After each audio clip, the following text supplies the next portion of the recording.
Okay, so I know there's a lot of people out there that want to learn Japanese and they don't maybe have the time, the money, or just simply the energy to want to go to school to learn Japanese, and I can tell you that there is other ways to learn this language, and if you don't feel like buying all of these textbooks, there is better ways. You know, you can learn Japanese right at home with Netflix, and let me show you how. First off, you're gonna need a couple things. One, I would grab a notebook or some sort of a note-taking app on like an iPad or something like that. I like to use different colors, so I use either a highlighter or something to highlight where the words that I'm learning are versus where maybe grammar points that I'm learning are. Other than writing supplies, you are going to need a dictionary app. I use one just called Japanese. I find that it works really well. I can also write in the kanji if I don't recognize the kanji, and there's a ton of them that I don't recognize. So you can just sit there and just kind of draw it in, and it'll find it for you. It'll locate the word for you, and you can write that down in your notes and move forward. So with that dictionary app, I also will use Google Translate sometimes to just get a kind of general meaning of the sentence. However, I know I said that you're not going to need a textbook, but I do recommend actually maybe picking one up just as a side note real quick. This does help because if you already kind of understand some of the grammar points that you are seeing on the show, then it kind of helps out a little bit and you have a little bit more solid place to go. But like I said, for this, you just don't need it. Now that you have all those supplies that you're gonna need, let's move on to how to do this. I want to point out that this can work with any TV show. But I do have some recommendations and things that maybe you should avoid for use of studying. Let's start off with things to avoid, and that's going to be historical or sci-fi. Both of those things I find are not the best for studying. A lot of historical dramas are using old Japanese, which isn't going to be super helpful for you in conversation, because even though they might understand what you said, it's going to sound really funny to them. And then you're not gonna understand what they're saying because you speak a different Japanese now, so it's not gonna push you forward. Sci-fi, while I love sci-fi stuff, I will say that is something I would also recommend that you avoid for the use of studying, because the words and the grammar and everything is gonna be so difficult that the learning curve is gonna be way too high for you to learn these things at a good rate. And on top of that, the words again that you're learning here are not going to be useful in daily conversation unless you only want to talk about sci-fi stuff, which then again, you have to find someone who's into sci-fi things to talk about sci-fi things with them, and it's just maybe not the best idea for studying.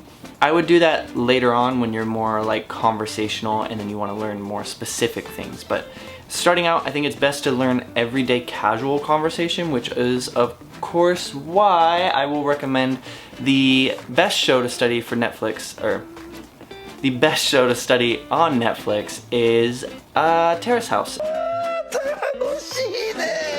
I was rewatching Terrace House recently with my cousin, and someone on the show actually mentioned that they had been studying Japanese using Netflix, and maybe they're using the same technique.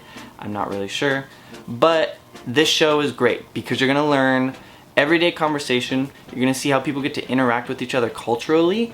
Most shows are not gonna give you that in-depth look that easy at how people communicate normally, because a lot of Japanese dramas are not how people act in real life, just like normal TV dramas here I think are too. It's just not good to mimic that exactly, I think. But Terrace House is a great example of how people really act, how people really talk, and with words they really use. So again, couldn't stress this enough, this is probably the best show that you could use to study Japanese, especially when you're just starting off and you need to get conversational. But now you got your show, you got Terrace House picked out, you got the Netflix on, you got your books out or your iPad or whatever you want to choose to take notes on. Now you need to know, how am I just gonna learn Japanese through the show? Am I just writing down what I hear? No. So what I do to set it up is in my notebook at the top, I write down the show and the episode number so that I'm keeping track of everything.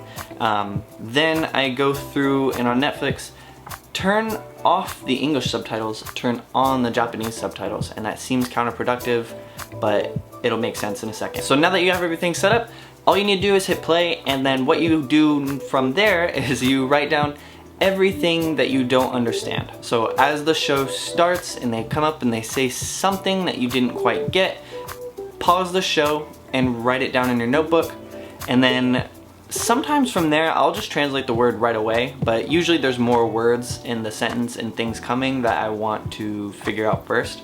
So what I do is I fill up maybe like 3 to 4 words, or get like to like almost a page length before I go through and I start writing the definitions for everything and searching everything up.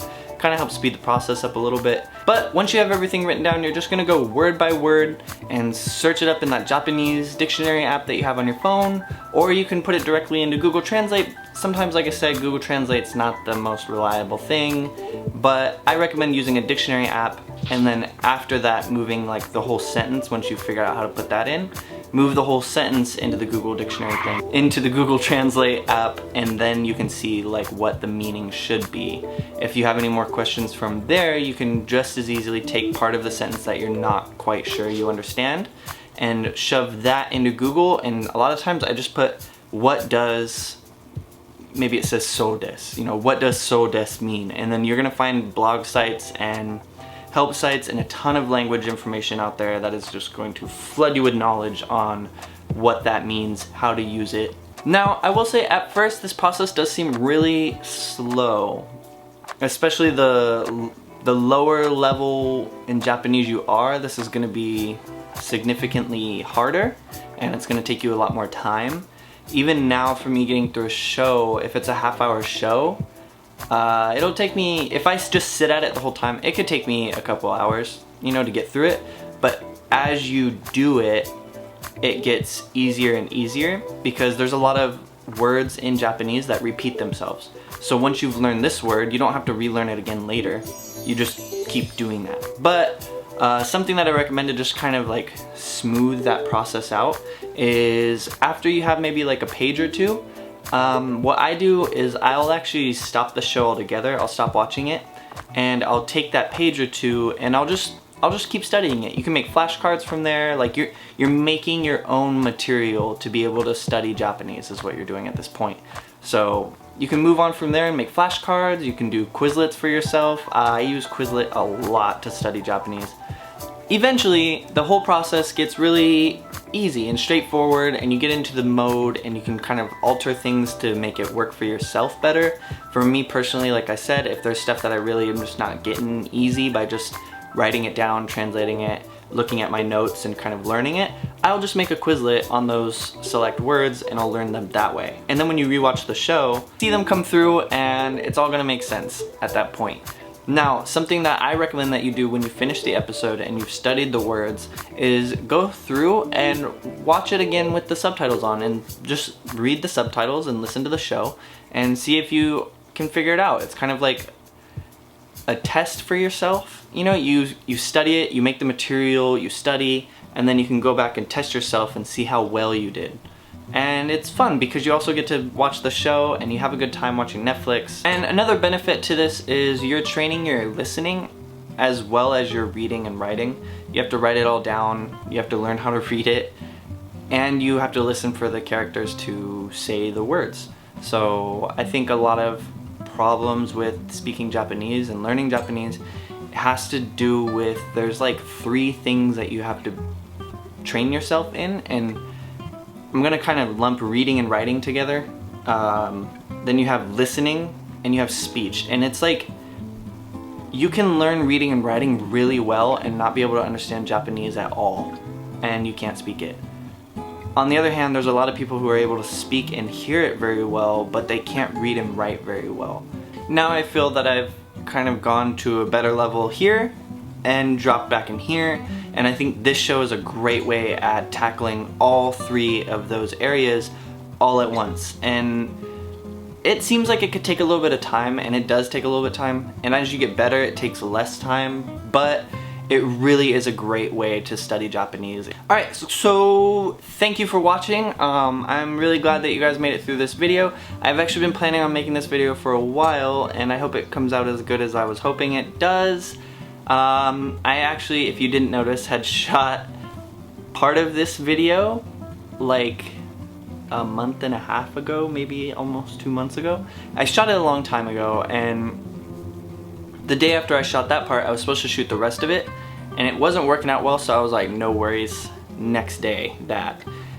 And when I did that, I woke up the next day and I had kind of a problem with my eye, and from there I took a break from all like electronics and things that had a screen really, so I was just kind of sitting there and I would draw, and TV seemed to be okay, but I just wasn't able to sit down and edit photos or anything like that without getting like a lot of pain in my left eye. So I decided to avoid doing anything, and yeah, now I'm back and with longer hair and more weight. So if you guys want more videos about studying Japanese or studying kanji specifically, I actually really like studying kanji. I have a lot of fun with it, which is why I have this book, kind of a free recommendation, I guess. I'm not sponsored by anybody or anything like that, but I think this book is really good. And while I haven't used it as much as I would have liked to, it goes through every kanji and it gives you a lot of meaning, and there's a lot of information. It shows you the stroke order, $34, a little bit expensive, but it's got everything. It has 2,300 characters.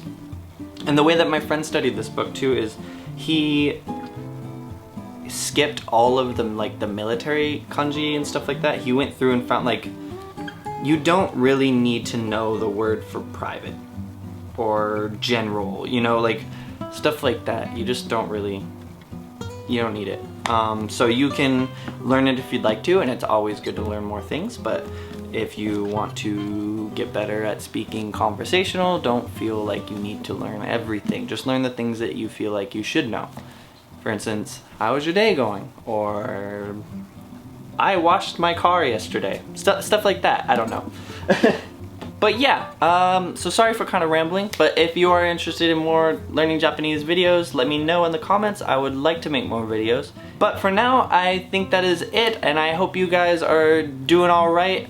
If you're trying to learn Japanese, I hope that this helps you and maybe gives you a different way that you can succeed in the language. I want everybody to do well at that, as I like doing well learning a language, as I think everybody does. I'm rambling, okay, so I will see you guys later. Thank you so much for watching. Make sure you hit like and subscribe. See you in the future. Bye bye.